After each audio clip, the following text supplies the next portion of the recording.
નમસ્કાર દર્શક મિત્રો, એચડી ન્યૂઝમાં આપનું હાર્દિક સ્વાગત છે। હું છું આપની સાથે આરડી વાઘેલા। જોઈએ આજના મુખ્ય સમાચાર। અંકલેશ્વર નગરપાલિકા તાલુકા પંચાયતમાં આજથી વહીવટદારનું શાસન।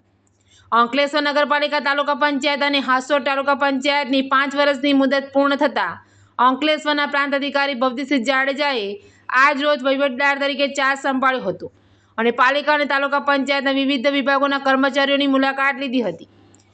ગુજરાતમાં તાલુકા પંચાયત અને નગરપાલિકાઓની મુદત પૂર્ણ થતાં અથવા વહીવટી કારણોસર ચૂંટાયેલી પાંખના બદલે વહીવટદારની નિમણૂક કરવામાં આવી છે। આગામી દિવસોમાં જિલ્લા પંચાયત, તાલુકા પંચાયત અને નગરપાલિકાઓની ચૂંટણીઓ યોજાવાની છે। તે પૂર્વે રાજ્ય સરકારે જિલ્લા પંચાયત, તાલુકા પંચાયત અને નગરપાલિકાઓમાં ચૂંટણી સુધી વહીવટ સુચાरू રાખવા માટે સ્થાનિક કક્ષાએ રોજના કામકાજ અટકી ન પડે અને સામાન્ય લોકોની સુખાકારી જળવાઈ રહે તે માટે સરકારે વહીવટદારોની નિમણૂક કરી છે। ત્યારે અંકલેશ્વર નગરપાલિકા, તાલુકા પંચાયત અને હાસોટ તાલુકા પંચાયતમાં વહીવટદાર તરીકે અંકલેશ્વરના પ્રાંત અધિકારી ભવદીસિંહ જાડેજાની નિમણૂક કરી છે। આજ રોજ તેઓએ નગરપાલિકા અને તાલુકા પંચાયત ખાતે વહીવટદાર તરીકેનો ચાર્જ સંભાળ્યો હતો। જો કે તે પૂર્વ પાલિકા અને તાલુકા પંચાયતમાં તમામ સમિતિના ચેરમેનના ચેમ્બર બહાર લગાવવામાં આવેલા નેમ પ્લેટ હટાવી લેવામાં આવી હતી। પ્રાંત અધિકારી ભવદીસિંહ જાડેજાએ નગરપાલિકામાં ચાર્જ સંભાળવાની સાથે વિવિધ વિભાગોના અધિકારીઓ અને કર્મચારીઓની મુલાકાત લીધી હતી। આ પ્રસંગે પાલિકાના ચીફ ઓફિસર કેશવ કોલડિયા ઉપસ્થિત રહ્યા હતા।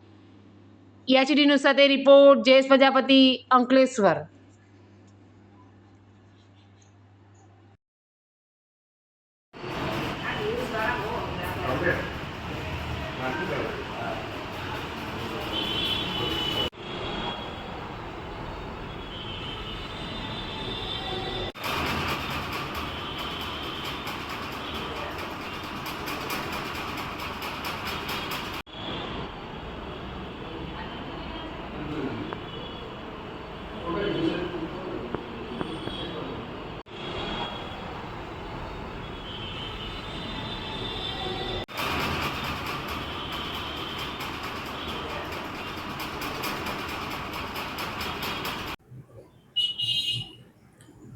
અંકલેશ્વર નગરપાલિકા, તાલુકા પંચાયત અંકલેશ્વર તથા તાલુકા પંચાયત હાંસોટ ની 5 વર્ષની ટર્મ પૂર્ણ થતાં પંચાયત વિભાગ અને અર્બન ડેવલપમેન્ટ ડિપાર્ટમેન્ટ દ્વારા જાહેર કરાયેલ ઠરાવ મુજબ આજરોજ અંકલેશ્વર નગરપાલિકા, તાલુકા પંચાયત અંકલેશ્વર અને તાલુકા પંચાયત હાંસોટનો ચાર્જ સંભાળેલ છે।